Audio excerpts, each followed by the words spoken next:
We're going to have a look at our upwind technique in strong wind and how we keep the boat driving. To help us break this down, we're going to have a look at 4 topics over the next 4 videos: sail setup, body weight, main sheet and steering. Our body weight plays a massive role in our overall upwind boat speed in these conditions. And the first thing to look at is an effective and safe hiking position.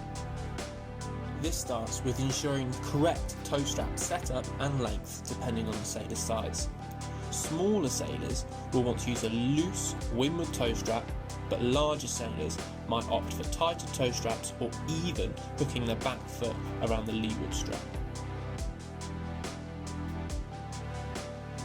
Vitally, we're aiming for the sailor to feel locked in and for the gunnel to be approximately 2/3 along the thigh. This helps keep our bum out the water and acting as a better lever, but also protecting our knees. Our shoulders should be upright and neutral, using our core to keep them extended past our hips and the boat flat and driving forwards. The second area of interest is wave technique and the use of our shoulders.